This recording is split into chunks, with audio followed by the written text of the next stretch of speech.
Olá, meus amigos, sejam muito bem-vindos a mais uma programação da Zoe Online. É uma alegria mais uma vez estar aqui com vocês. Eu creio que algo precioso de Deus para nós nessa noite. O pastor Cezinha nos pediu para estarmos aqui e tenho a alegria de ter aqui junto comigo nessa noite dois grandes amigos, dois discípulos, dois homens de Deus. Um deles é o Aron. Boa noite, pessoal. Boa noite, Márcio. Boa noite, Alon. E o outro grande amigo, Márcio. Boa noite, pessoal. Boa noite, Aron, Shalom. É uma alegria para a gente estar aqui, compartilhando um pouquinho daquilo que Deus tem gerado dentro de nós nesse tempo. É isso aí. Eu fico muito feliz de poder partilhar esse tempo. Não apenas porque tenho aqui do meu lado dois grandes amigos que eu tenho o prazer de estar perto, mas tenho aqui dois homens que, para você que conhece, sabe que eu estou falando a verdade. Você que não conhece, busque conhecer, que você vai confirmar isso. São dois homens que têm conhecido muito da palavra, que têm se aprofundado no conhecimento da palavra. São dois líderes, são dois homens que não apenas têm conhecido a Bíblia, mas que têm tornado ela uma prática nas suas vidas. Então, por isso eu creio mesmo que eles têm muita coisa para somar no meu e no seu coração nessa noite.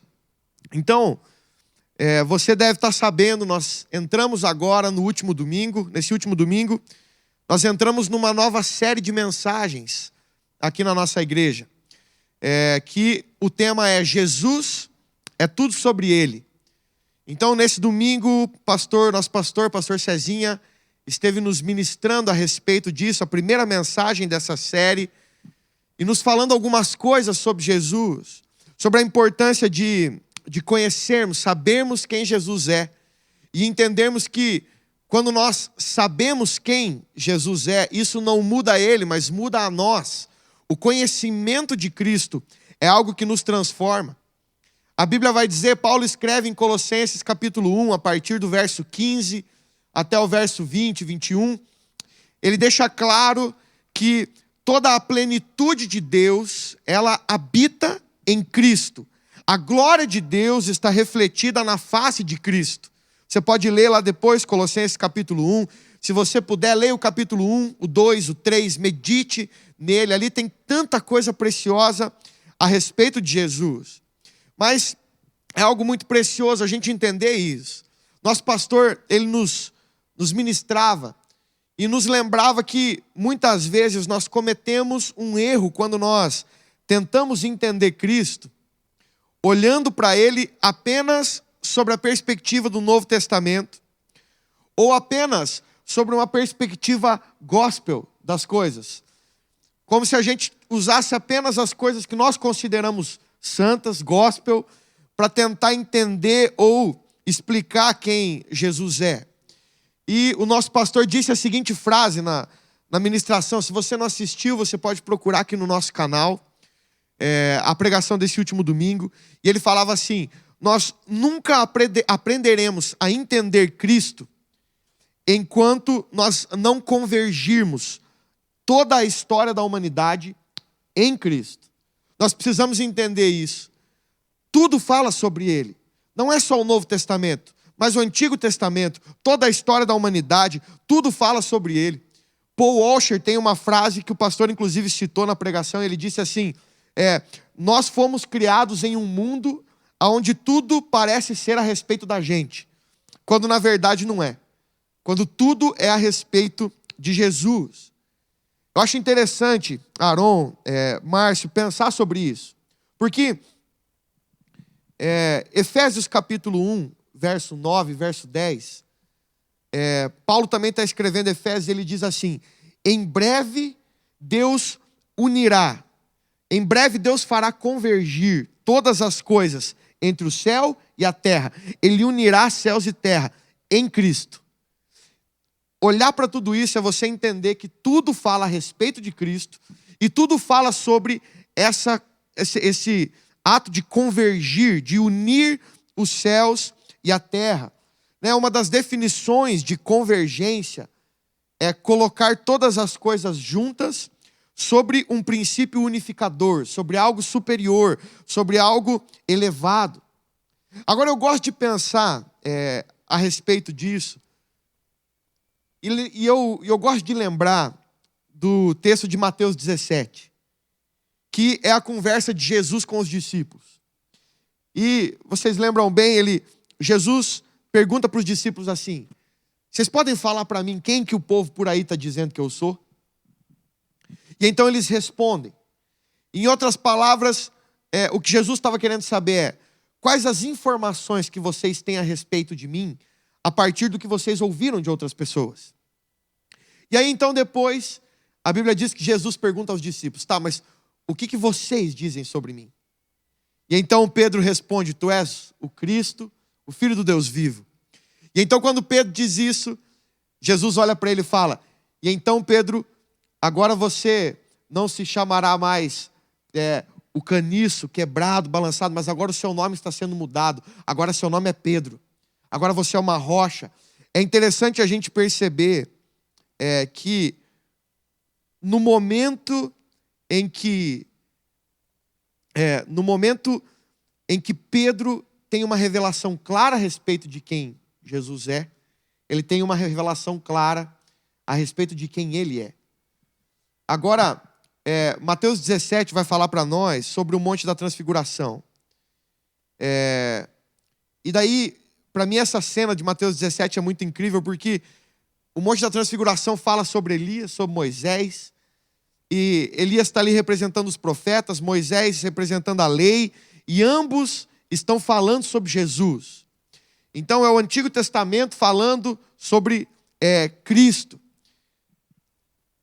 E daí o pastor Cezinha falou uma frase no culto domingo que eu achei muito interessante, é sobre isso que eu quero que a gente comece conversando. O pastor Cezinha disse assim: Cristo está se revelando para aquelas pessoas que colocam Cristo no centro, que colocam Ele no centro. Ele se revela para aquelas pessoas que colocam Cristo no centro. Eu estava pensando sobre isso, Aron, Márcio, e eu estava pensando o seguinte, que colocar Cristo no centro, nas nossas vidas, todas as vezes que nós fazemos isso, é como se automaticamente a nossa vida se tornasse um outdoor, de uma forma que todas as pessoas que olham para nós vão enxergar aquilo que está no centro, no caso, Cristo. E então nós passamos a ser uma expressão clara e reveladora de quem Jesus é. Mas eu estava pensando o seguinte: essa expressão reveladora, ela não é uma revelação só para quem me vê, mas ela é uma revelação para mim também. Porque eu entendo que é isso que significa essa frase. Quando eu escolho pôr Cristo no centro, primeiro, eu tenho uma revelação de quem Cristo é.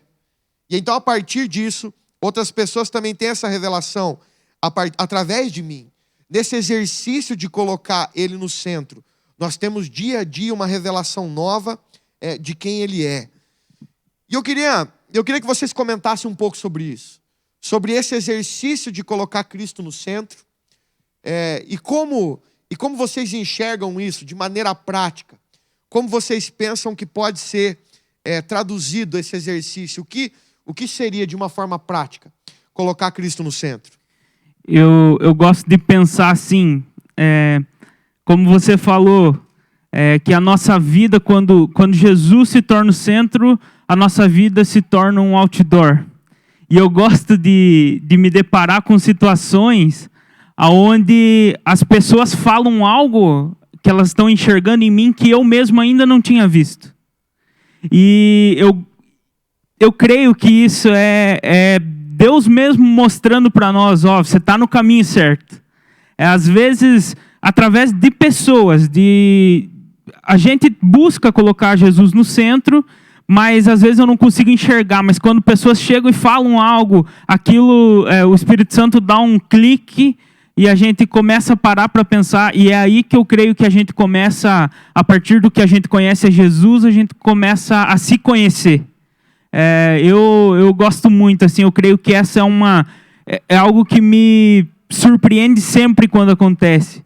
De alguém falar algo que nem eu mesmo estava percebendo, algo que Jesus está fazendo dentro de mim, algo que Jesus está gerando dentro de mim, que eu mesmo nem tinha percebido ainda. Eu acho isso demais, assim.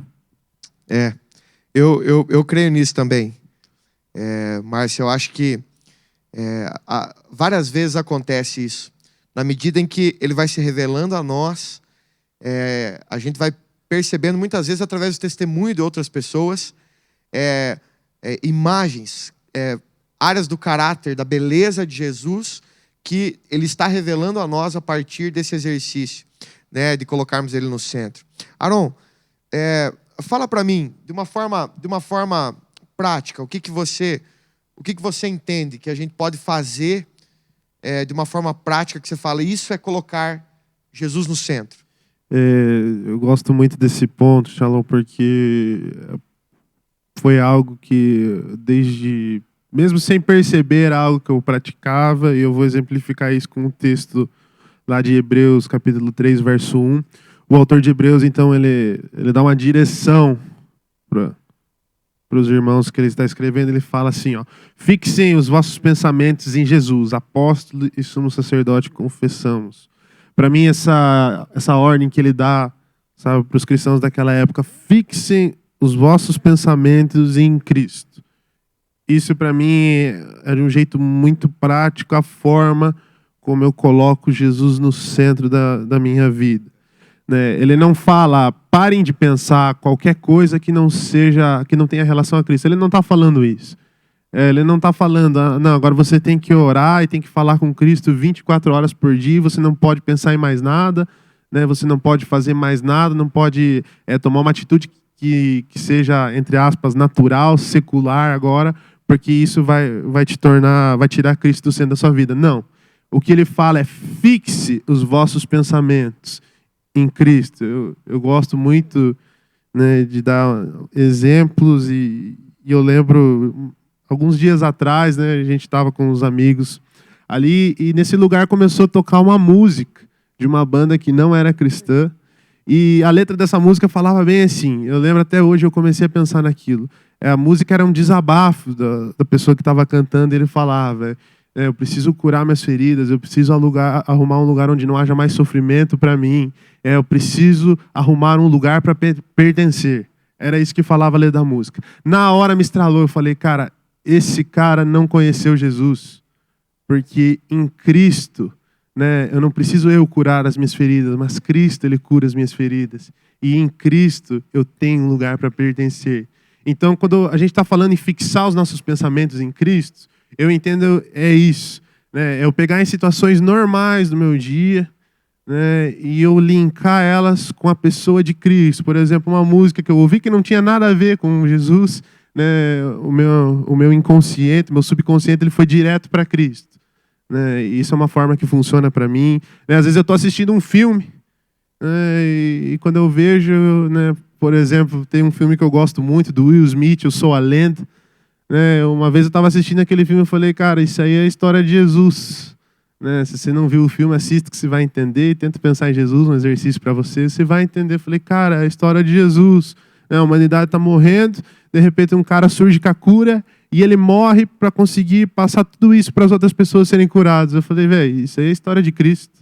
Então, para mim, colocar Jesus no centro é a gente conseguir fixar os nossos pensamentos, né? Esses pensamentos que talvez, entre aspas, eu não gosto dessa expressão, sejam seculares ou sejam humanos normais, né? E fazer isso também com toda a Bíblia, né? Claro, obviamente, né? Com a Bíblia, linkar ela em Cristo, quando eu estou lendo, pensando em Cristo, né? E mesmo assim, em momentos, né, meditando sobre Cristo, eu vejo muitas pessoas falando sobre isso, né? O que é a meditação bíblica? É eu começar a pensar em Cristo, falar: ah, tá, a Bíblia fala então que Deus, ele enviou o único filho dele para vir ao mundo, né, para morrer por mim. Então eu começar a meditar sobre aquilo, falar: cara, Deus, ele enviou o filho dele. Né? E mesmo sem ler, isso você pode fazer na sua casa, quando você estiver lavando a louça, você, irmã, né, ou quando você estiver no seu trabalho, fazendo alguma outra coisa, né, você deixar sua mente pensar em Cristo. Isso é uma coisa que para mim funciona muito, e eu cresço muito quando eu faço isso. Eu acho, Aron, que isso a gente pode traduzir da seguinte forma: é a gente tornar Jesus o prisma de tudo. Então, quando qualquer coisa que eu olho, trazer Jesus para o centro eu vou olhar para aquilo através da ótica de Cristo. Todas as coisas que eu penso, eu vou pensar naquelas coisas a partir do pensamento de Cristo. Todo posicionamento que eu tomo na minha vida, eu vou tomar baseado no posicionamento de Cristo, né? Eu acho que de uma forma prática, a gente pensar dessa forma. Porque, seguindo isso que você falou, eu também não acho legal essa separação de secular e gospel. Eu penso que para quem é santo, todas as coisas são santas, e aquilo que não se encaixa dentro de um contexto bíblico se torna impuro, e você afasta aquilo não porque ele é gospel ou secular, mas pelo simples fato de que ele é impuro, pela ótica da palavra e não pelo rótulo da coisa. Mas eu gosto de pensar sobre esse aspecto. Paulo mesmo vai dizer, tudo que você fizer, faça para a glória de Jesus. Tudo que você fizer, faça para exaltar o nome dele. Em outras palavras, ele está dizendo, faça tudo para que ele seja o centro. Faça tudo para que ele seja revelado. Faça tudo para que ele seja exaltado. Faça tudo para que as pessoas olhem e reconheçam ele, né? Eu acho, Márcio, que outra coisa prática, o Arão falou aqui sobre você estar pensando em Cristo, mas eu acho que outra coisa prática dentro disso, não sei se você concorda comigo, eu acho que outra coisa prática é você sempre pensar nas suas decisões. E decisões eu estou dizendo assim, quando você tem que falar alguma coisa, quando você precisa responder alguém, quando você precisa escolher algo, quando você precisa se posicionar diante de uma situação. É você olhar para aquela situação, correr para a sua Bíblia, correr para o seu quarto secreto, orar e tentar encontrar em Jesus a resposta da seguinte pergunta: Senhor, como o Senhor se posicionaria se o Senhor estivesse no meu lugar? Eu acho que isso é uma forma de colocar Jesus no centro, né? Que mais que você acha que a gente pode, de uma forma prática, traduzir isso, de colocar Jesus como centro das nossas vidas? Eu concordo também com tudo isso, e eu também entendo que quando Jesus ele faz parte desse tudo na nossa vida, eu creio que isso traz consigo uma clareza para a gente. Porque coisas que antes eu não entendia, quando eu começo a olhar dessa forma, sobre dessa forma, olhando para Jesus faz parte de tudo na minha vida, essa clareza, os nossos olhos se abrem. Jesus, ele clareia todas as coisas. E eu gosto de pensar assim, que clareza é uma das coisas que Jesus traz para nós. E essa clareza, ela nos dá uma segurança e nos deixa firme, na verdade, em tomar decisões. Essa clareza me deixa firme em responder às pessoas, em pensar assim, o que Jesus faria aqui? Mas quando eu tenho clareza disso, a partir do momento que eu tenho claro na minha mente o que Jesus faria, eu consigo ter firmeza em ajudar alguém, em ajudar a minha família, ajudar seja quem for que eu precise ajudar ali. Essa firmeza, eu creio assim, que é algo que Jesus tem derramado sobre nós, uma graça para que a gente consiga ser firme dessa forma. Aonde eu, simplesmente porque eu conheço Jesus, eu sei quem ele é e eu sei o que ele faria, eu também sei o que fazer. Eu gosto muito disso, assim, dessa firmeza que Jesus derrama sobre nós e que esse conhecimento de quem ele é gera dentro de nós, essa firmeza. Eu sei o que fazer, não porque eu sou bom, mas porque exatamente por isso que eu sei o que fazer. Porque eu conheço a ele, eu sei quem ele é. E, consequentemente, eu sei quem eu sou. Eu sei o quanto eu sou fraco. Então, quanto mais fraco eu me torno, mais fraco eu sou, mais forte eu sou nele. Então, eu creio que essa firmeza é algo assim que Deus, que Jesus tem derramado e tem nos ajudado a agir dessa forma, assim. Demais isso. Eu penso também que uma vez eu estava meditando sobre glorificar a Deus, glorificar a Jesus, e uma das definições que eu encontrei foi a seguinte: glória é algo inerente a Ele. Glória não tem a ver conosco. O único digno de glória é Ele. Toda a glória tem que ser dada a Ele. Ele não divide a glória dele com ninguém. A Bíblia é clara sobre isso. Agora, uma das formas que a gente tem de glorificar a Cristo é expressando características que são dele. E daí eu penso que ao expressarmos características que são dele, de certa forma, nós também estamos colocando ele no centro.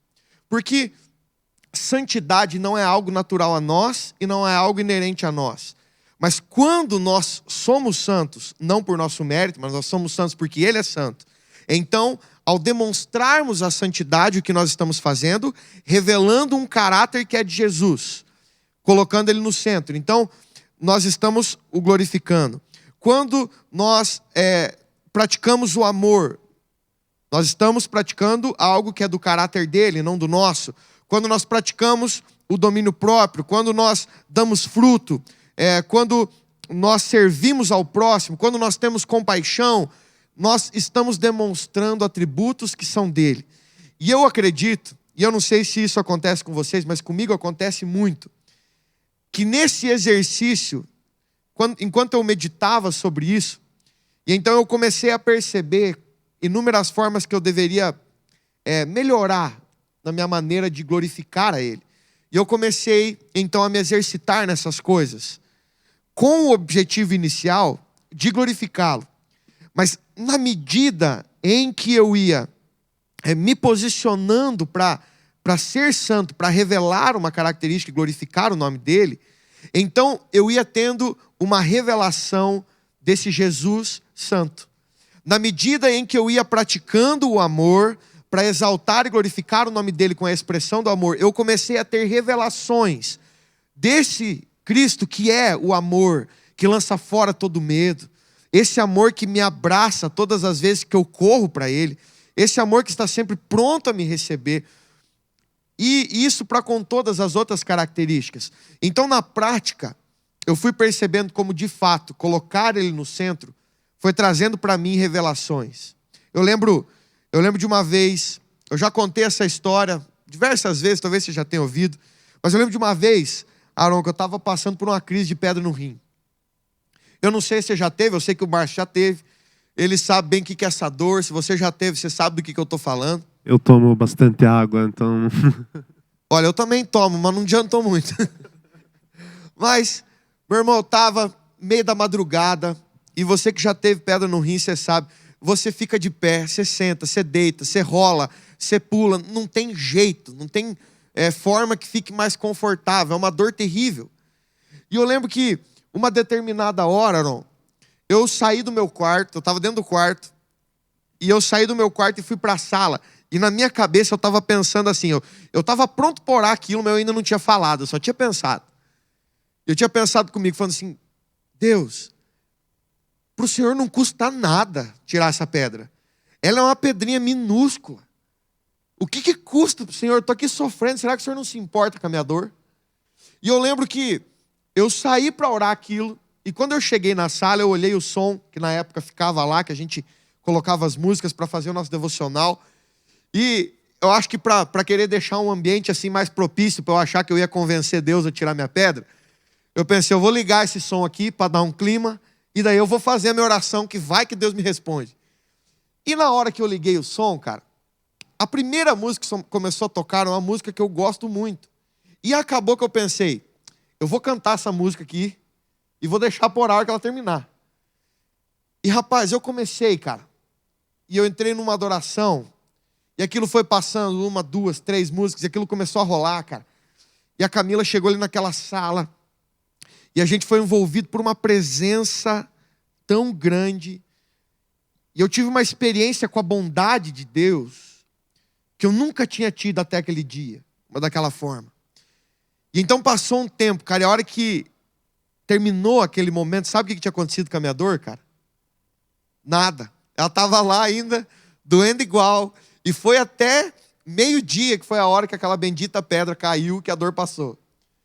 Mas eu lembro que, logo após isso, eu sentei no meu quarto, peguei o meu violão, e comecei a cantar uma música, que é uma música que a gente canta há muitos anos, que é uma música do Fred Arraes com o Jason Lee Jones, que fala assim: Tu és bom, em todo tempo és bom.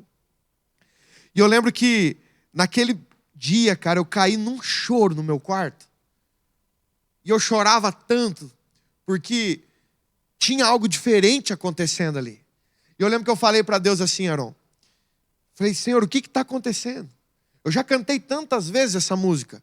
Por que agora eu estou sentindo algo diferente que eu não senti das outras vezes? Sendo que eu estou aqui com dor e eu não achava muita explicação para aquilo. E na hora que eu perguntei isso para Jesus, ele falou assim para mim.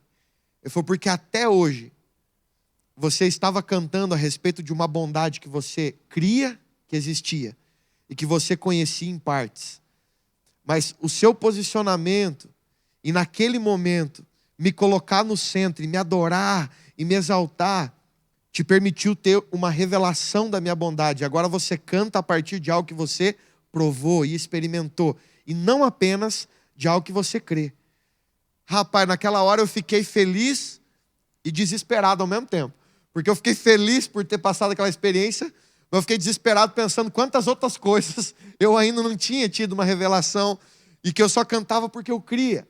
E eu comecei a correr atrás dessas revelações. Mas eu acredito, Arão, que isso é algo primordial para nós.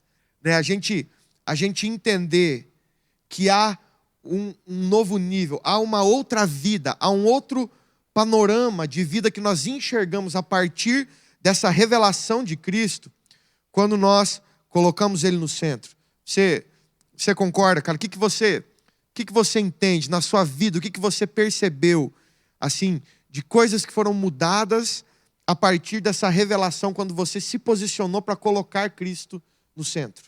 Eu concordo muito com isso, Shalom. E acho que antes de falar o que mudou, eu quero te contar a minha experiência para descobrir isso. Talvez você esteja ouvindo e você pensa, cara, eu nunca tive uma experiência dessa, ou talvez você pense, eu tive algumas vezes, mas faz muito tempo que eu não tenho uma experiência dessa. Né? Eu quero falar para você o grande segredo, né? Antes, né, de você poder provar dos benefícios que Jesus tem para você, é você conhecer o Jesus, né, a quem você professa. Então, para você conhecer Jesus, eu vou te dar 3 dicas bem fáceis para você seguir. Primeiro, leia muita Bíblia.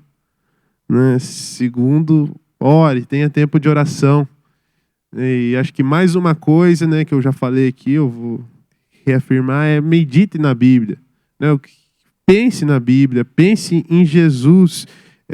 Assim como o Shalom falou, ele começou a meditar sobre a bondade de Jesus e ele nem estava orando, ele estava pensando, de repente ele teve uma experiência com aquela bondade. Então eu gosto muito de uma história de um grande homem de Deus chamado Charles Spurgeon. Essa história conta que ele estava fazendo uma viagem a cavalo.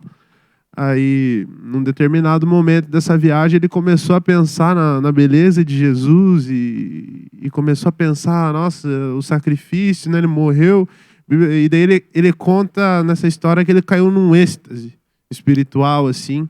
E a hora que ele se deu conta, foi umas 2 horas depois, ele não sabia onde é que estava, porque o cavalo continua andando. Ele acordou, assim, né, se despertou, ele olhava, ele não sabia onde é que ele estava perdido, né, porque ele caiu num êxtase de pensar em Cristo. Né. Eu tive uma experiência assim, alguns dias atrás também, muito parecida com essa que o Shalom conta. Eu estava voltando de algum lugar para casa, e isso era já bem tarde, era de madrugada já, e eu comecei a cantar uma música, né, e detalhe, eu não sei cantar. Né? Nem tava com som, nada. Eu comecei a cantar uma música, só eu no carro, assim, voltando de madrugada para casa. Outro detalhe importante, a música era em inglês, né? O meu inglesinho britânico arranha, né? E pensa só. E, cara, eu fui cantando aquela música falava da beleza de Jesus e comecei a cantar e comecei a chorar, né? E daí, detalhe, né? Para resumir para você, eu cheguei em casa e liguei uma música e não dormi aquela madrugada porque caí num êxtase. Foi uma experiência muito, muito louca, assim, E tudo porque eu já tinha, né, uma intimidade com a Bíblia, né, já tinha um tempo de oração com o Senhor e comecei a juntar tudo aquilo e comecei a ter uma experiência mais real, né, com Cristo. Eu não lembro qual era a primeira pergunta, comecei a falar de coisa que não tinha nada a ver. Não, mas era isso aí. Eu acho que você tocou, Aron, em duas coisas que era o que eu queria falar para fechar esse ponto, que eu acho que de maneira prática, não existem duas coisas talvez melhores para você começar a colocar Jesus no centro da sua vida, que não sejam essas duas que o Aron citou. Ler muito a Bíblia e orar e meditar na Bíblia. O próprio salmista vai falar, eu guardei as suas palavras dentro do meu coração para que eu não peque contra o Senhor. Ou seja, para eu trazer o Senhor como centro de mim, de tal forma que eu não peque contra o Senhor, que as palavras dos meus lábios e o meditar do meu coração sejam agradáveis a Ti. Ele vai deixando claro essa importância, não apenas de ler, mas a importância de meditar, de você guardar aquela palavra, pensar nela, avaliar ela sobre a sua vida, sobre o seu coração, sobre as suas atitudes. Eu acho que essa talvez é a melhor dica que a gente pode dar para você começar a colocar Cristo no centro da sua vida. É você começar a ter uma prática de leitura, oração e meditação. Há quanto tempo? A gente volta sempre nessa pergunta, porque as pessoas elas gostam de fórmulas prontas. Nunca tem a ver com tempo, nunca tem a ver com quantidade. Tem a ver com você ter disciplina e constância. Faça isso todo dia, um pouquinho que você conseguir. E você vai se apaixonar de tal maneira por isso, que daqui a pouco você vai estar usando todo o tempo que você tem para fazer isso, que você se apaixona por isso. Lembra de uma coisa? Eu sempre repito essa frase: você se torna semelhante àquilo que você adora. Então, quanto mais você se aproximar de Cristo, conhecê-lo e começar a adorá-lo, mais você vai trazer ele para o centro da sua vida, ou seja, você vai se tornar semelhante a ele, você vai se tornar semelhante ao caráter dele. Agora, uma outra coisa, Márcio, que eu estava pensando aqui, a gente estava até conversando um pouco sobre isso, é que quando a gente pensa sobre Jesus, uma das coisas que me chama muita atenção em Jesus é o poder da voz dele. Eu acho incrível olhar na Bíblia e ir lendo e percebendo o tamanho do poder que há na voz de Jesus. Você vai perceber que, vamos tirar um pouco da perspectiva de Jesus. A voz e a audição, vamos pensar nas duas juntos, ela tem um poder interessante sobre nós, não tem? Você que está nos acompanhando, pensa comigo. Se você já não passou pela seguinte situação, você está dentro do seu carro ou você está em casa e de repente começa a tocar uma música e você já reparou como essa música tem poder de produzir alguns tipos de sentimento em você. Existe música que te deixa feliz, existe música que te faz rir, existe música que te dá vontade de chorar, existe música que faz você ter vontade de se exercitar, correr, acelerar. Né? Nós estamos aqui, os nossos estúdios de gravação, aqui eles são do lado de uma academia, e então nós escutamos aqui a música, e você não vê uma música calminha, tranquila, tocando, né? Normalmente uma música na academia é uma música que faz as pessoas terem vontade de se mexer, de se exercitar. A música tem um poder muito forte. Agora, eu gosto de pensar, por exemplo, que a voz, ela tem um poder de identificação muito grande. Eu não preciso olhar a Camila para eu saber que é ela. Basta eu escutar a voz dela. Eu consigo diferenciar a voz dela da voz de qualquer outra pessoa. A voz tem um poder de identificação muito grande. Agora é legal pensar nisso, cara, na Bíblia, e perceber como você vê a voz de Jesus na Bíblia, ela sendo manifesta para tantas coisas. Em alguns momentos, ela é uma voz que acalma. Em outros momentos, ela é uma voz que motiva. Em outros momentos, ela é uma voz que cria. Né? A Bíblia diz que o mundo foi criado pela palavra. A palavra foi emitida através da voz.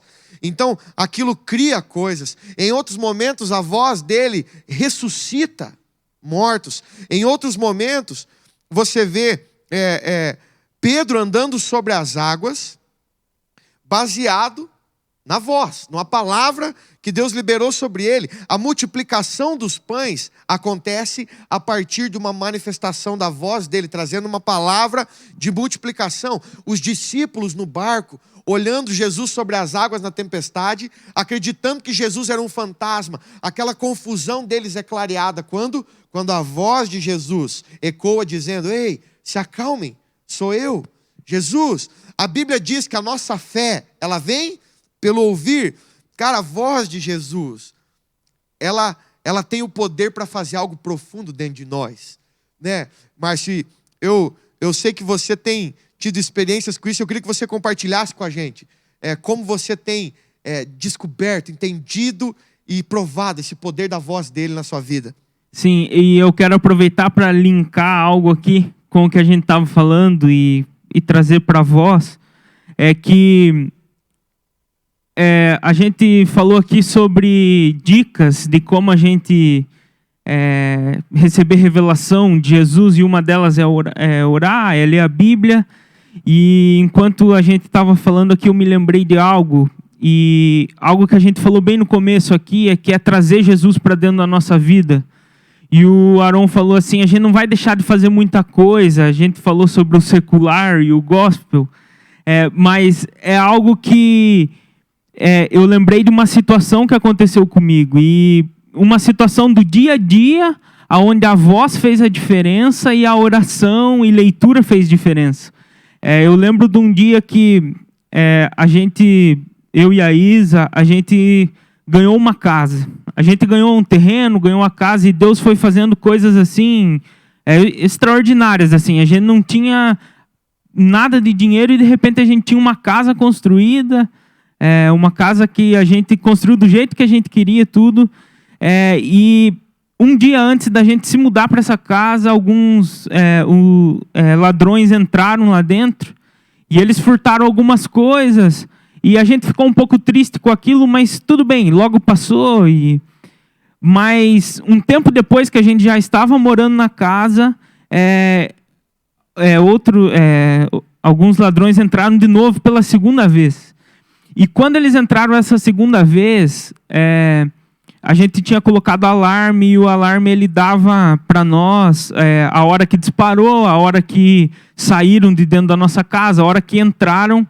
E o horário que tinha disparado o alarme era exatamente o horário que era assim, tipo, 3, 4 minutos depois do que era o horário que a Isa chegava em casa todo dia do trabalho.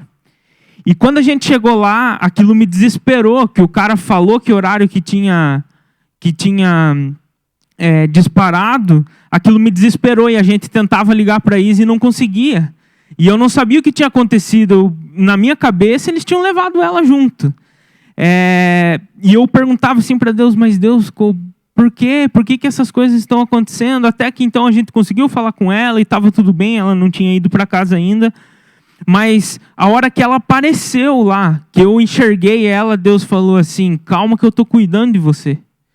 E essa foi uma voz assim que fez a diferença na minha vida. Porque quando eu parei aquilo, eu estava naquela loucura, assim, a hora que eu parei assim, e a gente arrumou tudo que tinha que arrumar lá, e então a hora que eu parei, que eu fui falar com Deus, que eu fui orar, que eu fui ter esse tempo, eu lembro assim, claramente como foi, e ali Jesus revelou o cuidado dele comigo. Então, uma voz, aquilo que ele falou lá, que a hora que eu precisei parar, ter um tempo de oração, e aí ele se revelou a mim. Mas aquela voz fez a diferença. E eu tenho, há algum tempo já, Deus vem me ministrando sobre isso, sobre essa voz, que essa voz precisa fazer algo. Essa voz, ela não pode, eu não posso simplesmente ouvir ela por um ouvido e sair pelo outro e não aconteceu nada. João 21, Jesus grita da praia: joga a rede do outro lado, para os discípulos, e eles jogam e as coisas acontecem, e aquilo gera algo em Pedro, e ele se joga na água e vai nadando porque ele precisava se encontrar com Jesus. A voz fez algo. E alguns dias atrás, Deus me ministrou, porque eu estava assistindo a um programa e eu descobri algo. E E o cara do programa, ele estava falando que... Primeiro ele começou perguntando para nós se a gente acha muito estranho quando nós nos ouvimos em um áudio de WhatsApp ou em uma gravação qualquer. Quando eu ouço a minha voz, eu percebo que ela é diferente do que realmente parecia que era. E eu sempre lembro, quando eu penso nisso, eu lembro de a gente conversando com o Shalom sobre como é cantar, que você se ouvir cantando não é muito legal. Parece algo ruim, parece que está tudo ruim. Por mais que todo mundo esteja falando está muito bom, para você parece que às vezes está muito ruim. E ele explicou algo naquele programa que ele dizia assim, que quando eu estou falando, o meu corpo sente a minha voz, e eu sinto a minha voz nos meus ossos. E ele fez outra pergunta, e ele perguntou, você sabe por que o leão ele é o rei da selva? E eu não sabia.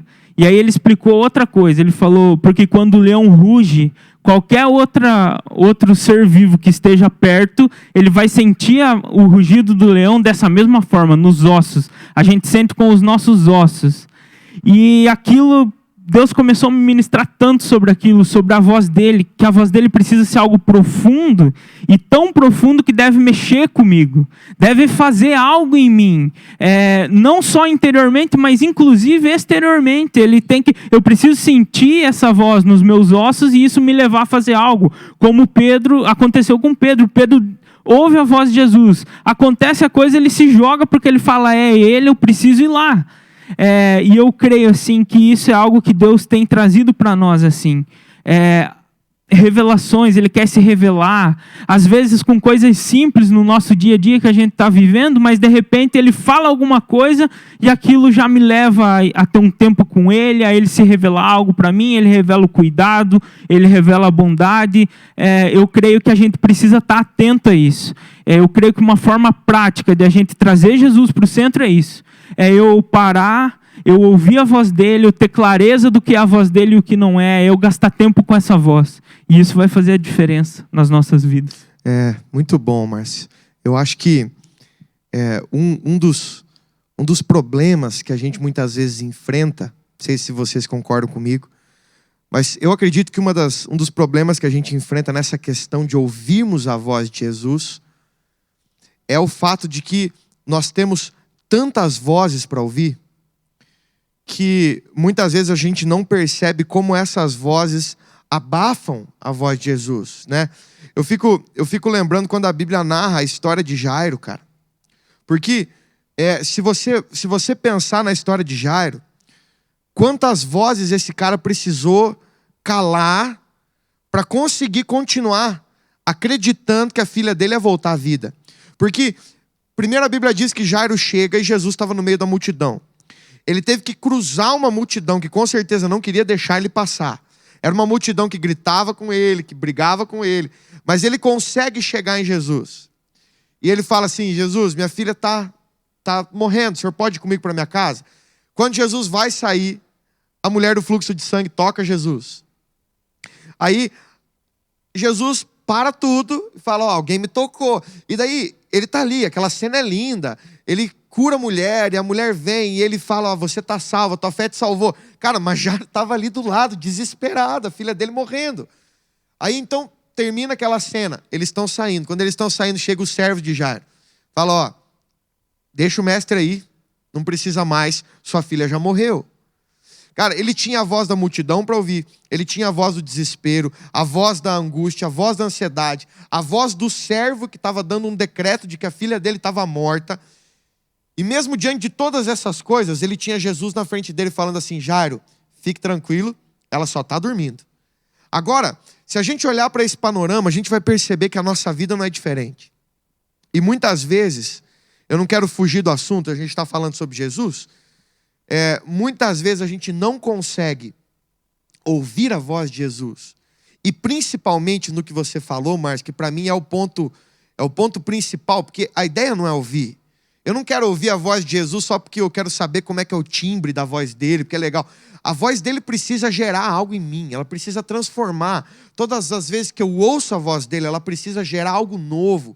ela precisa mudar coisas, criar coisas novas, ressuscitar coisas mortas, abrir portas, fechar portas. Muitas vezes eu não consigo ter uma experiência com essa voz. Eu não consigo saber como é a voz de Jesus. Porque eu estou tão ocupado, dando ouvidos a outras vozes. Que vozes são essas? A minha própria voz, a voz dos meus medos, a voz da minha ansiedade. Hoje em dia, uma das vozes que mais está correndo por aí é voz de rede social, de televisão, de internet. A gente fica se enchendo de vozes que nos trazem inúmeras informações. Ah, então você está dizendo que eu não posso me informar? Não, eu estou dizendo que você deve se informar. Mas eu estou dizendo que a gente tem um filtro que nos ajuda a calar qualquer voz que seja contrária de Jesus. E esse filtro é a Bíblia. Então, quando eu filtro tudo que eu ouvi pela Bíblia, eu permaneço só com aquilo que é coerente com a palavra. E então, eu estou alinhando os meus ouvidos a conseguir ouvir o que Cristo tem para falar comigo. Porque, de fato, Márcio, você está certo quando você diz que essa voz dele é poderosa. Né? Como eu disse antes, ela acalma, ela motiva, ela ressuscita, ela transforma, ela te dá poder para caminhar sobre as águas, ela cria. Mas a gente precisa entender isso. Eu achei incrível essa frase que você disse, a voz de Jesus, ela sempre precisa gerar algo profundo em nós. Não porque isso é uma obrigação, mas porque essa é a natureza da voz dele. Se isso não está acontecendo, eu preciso então realinhar o meu ouvido, porque quando eu ouço a voz dele com clareza, algo profundo é gerado dentro de mim. E daí pensando nisso, Aron, eu quero perguntar uma coisa para você, porque se eu penso que a voz gera algo profundo em mim, então eu penso que muitas vezes esse algo profundo, ele significa mudança, ele significa coisas novas, um novo ambiente, um novo panorama na minha vida. Esses tempos atrás eu estava conversando com um cara, não lembro quem era, mas a gente estava falando sobre isso, nós dois gostamos muito de futebol. E a gente estava comentando sobre isso, sobre como tem alguns jogadores que, quando eles entram, eles mudam o jogo. Esses dias atrás eu assisti um vídeo no YouTube do Ronaldinho Gaúcho, num amistoso da seleção brasileira. Eu não lembro quem era o adversário, mas era um time muito fraco, e o Brasil estava sofrendo, e o Ronaldinho estava no banco. Quando ele entra, em poucos minutos, assim, o Brasil faz gol, abre placar, deita no jogo. E a gente vê isso acontecer em vários esportes coletivos. Sempre tem aquela pessoa que, quando entra, ela muda a cara do jogo. Ela muda o contexto, ela muda o ambiente. E eu fico pensando, como Cristo, ele é exatamente assim. Já parou para reparar? Todo lugar que Cristo entra, ele muda a cara do jogo. Quando a Bíblia pede para a gente ser sal da terra e luz do mundo, a Bíblia não está pedindo nada além do que a gente trazer Cristo para o centro e expressar Ele. Porque Cristo sempre foi, sempre será o sal da terra e a luz do mundo. Todo lugar onde Ele entrava, Ele mudava o ambiente. Ele transformava. Como eu falei de Jairo, Ele entra na casa de Jairo. Estava um culto fúnebre. Ele vai lá e ressuscita a menina. Agora aquele culto fúnebre vira um culto de celebração. É uma festa. Ele encontra aquele cortejo fúnebre nas ruas da cidade. Todo mundo chorando, carregando o menino morto. Ele ressuscita aquele menino. Aquele choro é transformado em festa, em alegria. Ele transforma o ambiente. Ele encontra a mulher samaritana, que ia pegar água ao meio-dia, porque era desprezada por todo mundo na cidade. E ele chega ali, aquela mulher que era desprezada, xingada por todo mundo, depois de um encontro com Jesus, ela entra dentro da cidade, traz a cidade inteira, que antes xingava, agora a cidade inteira acredita nela e vem atrás dela para ter um encontro com Jesus. Um encontro com Jesus mudou a vida, o ambiente, o jogo na vida da mulher samaritana. Eu gosto de pensar nisso, quando Jesus entra na sua vida, é impossível o jogo permanecer igual. Ele sempre vai mudar o panorama, ele sempre vai mudar o ambiente, ele sempre vai mudar a situação. Tem duas frases, Aron, do C.S. Lewis, e eu sei que você, como eu, é um cara que gosta bastante do C.S. Lewis. Sei que você está lendo, não sei se já terminou, mas você estava lendo agora o livro que é o meu preferido dele, que é o Cristianismo Puro e Simples. E tem duas frases dele que eu acho demais. Uma delas fala assim, eu acredito em Cristo, assim como eu acredito que o sol nasce todo dia. não apenas porque eu vejo o sol ou porque eu vejo Cristo, mas porque através dele, através do sol, eu vejo todas as coisas. E através de Cristo, eu consigo ter uma imagem clara de todas as coisas. E uma outra frase dele fala assim: é quando eu me viro, quando eu me inclino para Cristo e eu me rendo à sua personalidade, que pela primeira vez eu começo a ter a minha própria e real visão da personalidade que ele me deu. É tendo uma clareza sobre o caráter e a personalidade dele que eu consigo ter uma clareza a respeito de mim mesmo. Né? Eu volto aqui no que eu falei. Eu acho que no começo eu falei Mateus 17 para a conversa de Jesus com os discípulos, mas na verdade é Mateus 16. Mateus 17 é do Monte da Transfiguração. Mas eu volto aqui para a conversa com os discípulos, porque naquela hora que Pedro tem a revelação sobre quem Cristo é, então Pedro tem uma revelação clara. Jesus afirma para ele: Pedro, agora todo mundo pode falar que você é outra coisa. Eu estou dizendo que você é Pedro, que você é um cara firme, uma rocha, e eu vou usar você para começar, para liderar a igreja primitiva, eu vou usar você para continuar essa obra que eu estou começando. E eu penso assim, que para me descobrir, eu preciso descobrir quem ele é. No descobrir quem ele é que eu consigo ter a minha natureza mudada. Né? E eu venho pensando sobre isso, Arão. O que você pensa sobre essa questão? Como há esse poder transformador de Cristo sobre nós, na nossa natureza, e o que nós conseguimos acessar, viver, praticar agora, que nós não conseguimos no momento em que nós não tínhamos Cristo. O que Cristo nos deu? O que Ele mudou no jogo da nossa vida a partir do momento que Ele entrou em nós? Eu gosto muito desse tema e a Bíblia nos fala em Romanos 6, pois se você quiser anotar, você pode ler na sua casa, que quando Cristo ele morre e ele ressuscita por nós, né? A Bíblia fala que quando a gente é batizado, ou seja, eu não creio que a Bíblia esteja falando do batismo que a gente faz na igreja, com a água, isso é importante também, mas esse batismo eu creio que é quando a gente recebe, a gente se arrepende e recebe Jesus, independente se você faça isso numa piscina, num clube, ou se você tomando banho na sua casa, você chega nessa conclusão. Quando você recebe Jesus, se você está em Cristo de fato, primeiro você morre. Né? A gente sempre fala, mas Jesus morreu para nos dar vida, mas sob determinada perspectiva, ele também morreu para que nós morrêssemos com ele, no nosso velho homem. Né? A Bíblia vai usar o termo, nosso corpo de pecado foi destruído. Né? Então, quando ele ressuscita, agora ele doa essa vida da ressurreição a nós, e nós vivemos como nova criatura nele. E eu acho que esse é o ponto crucial. Essa vida que ele fala é a vida dele. Isso, né? Então, exatamente. Ele morreu para que nós tivéssemos a vida dele. Esse eu acho que é o ponto mais incrível dentro desse texto. Você citou uma frase de C.S. Lewis, eu vou ler uma desse mesmo livro, Cristianismo Puro e Simples, que eu li e marcou muito meu coração. Fala assim, ó: as pessoas se perguntam quando ocorrerá o próximo passo da evolução, um passo para além do próprio homem. Mas segundo o cristianismo, esse passo já foi dado. Em Cristo, um novo homem surgiu. E é um novo tipo de vida e o novo tipo de vida que começou nele deve ser instilado em todos nós. Cara, eu acho isso incrível, porque ele fala assim, ó, esse novo estilo de vida já começou. Já começou. Né? Não é uma parada assim, tipo, Cristo morreu para que quando a gente encontrar com ele na glória, a gente seja como ele.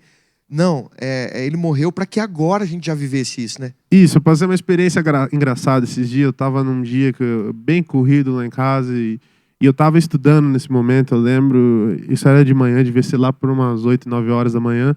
Eu estava sozinho em casa e de repente bateu 2 homens lá no portão de casa. Né? Eu olhei lá, fui lá. E esses homens eram de uma organização religiosa, que eu não vou falar qual é aqui para não dar problema. E nessa conversa eles falaram: a gente queria compartilhar uma coisa com você. E, cara, na verdade eu estava cheio de coisa para fazer em casa. E eu, com muito amor no meu coração, fui lá, né, sorri, falei: pode compartilhar então. Né, mas pensando, né, tomara que vá rápido, né. para eu conseguir dar tempo de terminar minhas coisas. E daí ele começou a falar nesse assunto, ele falou, não, porque um dia, né, o Messias virá e ele vai transformar, essa nossa tristeza, esse nosso sofrimento em alegria, e ele vai mudar a nossa vida. Cara, aquilo assim me deu um nó na garganta, eu falei, eu vou ter que dar uma conversada com ele aqui agora, né, porque não vai dar tempo de fazer as coisas lá. Daí eu falei para ele, olha, meu irmão, você está enganado. Né? Cristo, né, ele já veio e ele já trouxe essa nova vida a nós. Não é algo que ele vai fazer um dia. Né? Ele já, né, nos deu essa nova natureza nele. Né? E quando você fala isso, o que você está falando é uma heresia. Eu falei dessa forma para ele, com muito amor, né, com muito carinho. E precisei corrigir o irmão ali, né, porque ele gospel, né? Porque ele estava errado, né, no ponto de vista dele. E daí acabou a conversa bem rápido, não quis conversar muito comigo depois. Mas é importante. Depois eu fiquei pensando, cara, quantas vezes a gente pensa dessa forma e não se toca. Né? A gente às vezes fica esperando, porque eu estou vivendo, eu estou preso nesse pecado. Não, mas é porque minha carne é fraca. E às vezes a gente trabalha essa expressão carne de uma maneira errada. Né, essa expressão carne na Bíblia, quando a Bíblia vai falar da carne, é a mesma expressão que vai falar do corpo de pecado, é algo que Cristo destruiu. Né? E às vezes, quando a gente está falando de carne, o termo correto seria: a gente é tentado, claro, a gente precisa cuidar, né, para a gente não pecar. Todos nós somos tentados no nosso dia a dia. Né? Mas daí as pessoas começam a usar, não, mas é que santo foi só Cristo, né? Então eu vou errar, eu vou pecar. E, na verdade, não é assim. A Bíblia fala, então, que quando Jesus ele coloca em nós esse novo homem, né, que começou nele, na verdade, a gente herda essa santidade que é dele. Né? Então, a gente não é mais escravo do pecado. Agora, a gente não tem mais o cristão, ele não tem mais uma natureza pecaminosa. Por muito tempo, a gente aprendeu e a gente até falou, não, mas a gente ainda tem uma natureza pecaminosa. O cristão não. Porque agora ele tem a natureza de Cristo nele. Né? E isso muda toda a vida dele. Agora o cristão não é mais inclinado ao pecado. Né? Agora ele é inclinado à santidade. Né? Se tem uma coisa que é contra a natureza do cristão, é o pecado. Né? Eu estava conversando com um amigo meu esses dias e ele passou um tempo da vida dele que ele se desviou dos caminhos do Senhor. E ele contando que esse tempo que ele viveu foi um tempo muito engraçado na vida dele, porque ele tentava pecar, ele tentava fazer coisa errada, ele ficava pensando assim, cara, isso aqui não está certo. Né? E o que eu estou fazendo com isso aqui? Né? Não está certo. E daí ele fala que num determinado momento da vida dele, ele estava num fervo lá, fazendo um monte de coisa errada, ele estava ali, ele parou, foi para casa e pensou, cara, preciso voltar a viver com Jesus, isso aqui não está certo. E hoje ele está aqui, né? Um amigo nosso aí, e eu acho demais essa história porque representa isso. O cristão, ele não tem mais nada a ver com o pecado, né? A nova natureza de Cristo que está em nós, ela é contrária ao pecado. Mesmo quando a gente quer pecar, muitas vezes a gente não consegue por causa disso. E entender isso, Aaron, é entender Jesus. Porque a gente precisa ter isso muito claro. Nós não temos mais, quando estamos em Cristo, nós passamos a ter a natureza de Cristo. E o que isso significa? Que você não vai ter mais vontade de pecar? Não. Isso significa agora que você tem em Cristo a vitória sobre o pecado. Porque você não tem mais essa natureza do pecado. Mas você vai precisar lutar contra a sua vontade durante um tempo. Na medida que você vai cada dia mais conhecendo a natureza de Cristo, menos o pecado vai tendo poder e influência sobre você, e mais a natureza de Cristo vai se tornando real sobre você. O pecado passa a ser um acidente, uma coisa que pode acontecer, né, com o cristão, mas não mais uma prática consciente. Que, para mim, esse é o ponto crucial da transformação de Cristo na cruz, sobre as nossas vidas. Porque antes, né, Aaron, mesmo que a gente quisesse, a gente não conseguiria. Mesmo que a gente quisesse fazer o bem, a gente não conseguiria. Paulo mesmo fala isso em Romanos mesmo. O bem que eu quero fazer, eu não faço. Mas o mal que eu não quero fazer é o que eu faço o tempo inteiro. Ele está falando, não é uma questão de consciência. A minha consciência dizia que estava errado. A questão é que eu não conseguia me posicionar do jeito certo. Por quê? porque eu era escravo de uma natureza pecaminosa. Então, isso não tem a ver com vontade, mas tem a ver com uma consciência de você saber que Cristo te deu esse poder, né? A gente sempre quis fazer a coisa certa, mas a gente não conseguia porque era escravo do pecado. Com Cristo, agora nós conseguimos, não por causa de nosso mérito, porque tudo tem a ver com Cristo, mas agora em Cristo nós temos o poder de nos posicionar com uma natureza santa, com uma natureza de Cristo, de forma a glorificar o nome dele. Como a Bíblia mesmo diz, a nossa conversão, ela precisa ser acompanhada de frutos que comprovem que a nossa natureza foi transformada, frutos que provem o nosso arrependimento, ou seja, há uma evidência no nosso comportamento que demonstra que nós de fato tivemos um encontro com Cristo. E eu quero terminar deixando essa palavra para você. Na medida em que você conhece Cristo, a sua vida vai sendo transformada. Tudo que você tem lutado para vencer, tudo que você tem lutado para deixar, tudo que você tem lutado para que seja transformado, será transformado, será mudado e será vencido através de Cristo. A obra toda já está consumada em Cristo. A obra já é completa em Cristo. Cristo não fará nenhuma outra obra, ele só voltará para buscar a sua noiva. A obra toda já está completa. Guarde isso no seu coração e pare de lutar contra aquilo que você não deve lutar e comece a se posicionar em Cristo e apenas tomar posse da vitória que Ele já deu para mim e para você. Eu lutei tantos anos contra coisas na minha vida. E eu lutava pela minha força. E eu tentava criar planos na minha mente de como eu deveria fazer para vencer alguns pecados, algumas coisas. E eu me frustrava, porque eu sempre voltava a cair na mesma coisa. E quando eu comecei a me posicionar em Cristo, a conhecê-lo, e a permitir que essa natureza dele entrasse dentro de mim, então agora, todos aqueles posicionamentos que antes nunca funcionaram, agora começaram a funcionar. Não porque os posicionamentos funcionam em si, mas porque agora eu tinha a natureza de Cristo dentro de mim, trabalhando a meu favor e me possibilitando a ter uma vida transformada. Eu creio de todo o meu coração que esse é o tempo onde Jesus está se revelando de uma forma como nunca antes ele se revelou a todos nós. João capítulo 1, verso 5 vai dizer que ele é a luz. E ele é essa luz que brilha na escuridão. E a escuridão nunca conseguiu e nunca conseguirá apagá-lo. Não importa o quão tenebroso seja o nosso tempo, o quão difícil seja essa fase que nós estamos passando, a luz que é Jesus, a grande estrela da manhã, ela não parou de brilhar e ela nunca parará, porque não há escuridão que consiga apagá-lo. E João também no capítulo 16 vai falar, o próprio Cristo está falando, no dia em que vier o Espírito da verdade, esse Espírito da verdade que é o Espírito Santo, ele vos guiará até toda a verdade que é Cristo. Cristo é o caminho, ele é todo o caminho. Cristo é toda a verdade e ele é toda a vida. Meu irmão, você e eu, nós temos o Espírito Santo dentro de nós. E esse Espírito é o que nos conduz à revelação da verdade que é Jesus. Amém? Guarde isso no seu coração.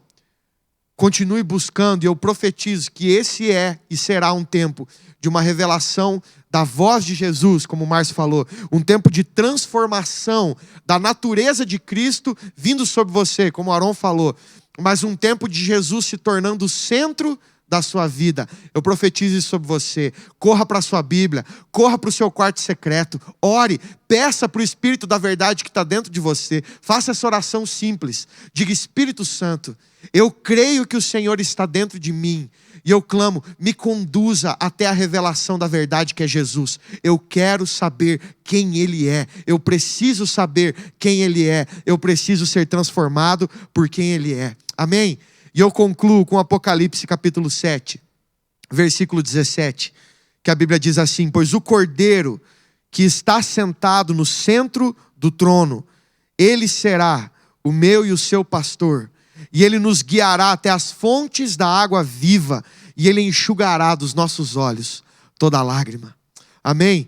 Que Deus abençoe você, e que em nome de Jesus, esse Cordeiro, que é o seu pastor, que te conduz para as águas vivas e que enxuga dos seus olhos toda lágrima, se revele a você, que você não saia desse tempo, que você não aceite passar por esse tempo que nós estamos passando, sem ter uma revelação nova de quem Jesus é. Meu irmão, você não precisa convencer Jesus a se revelar para você. Ele deseja que você tenha uma revelação dele. É só você correr para o lugar secreto e você vai descobrir as belezas da santidade dele.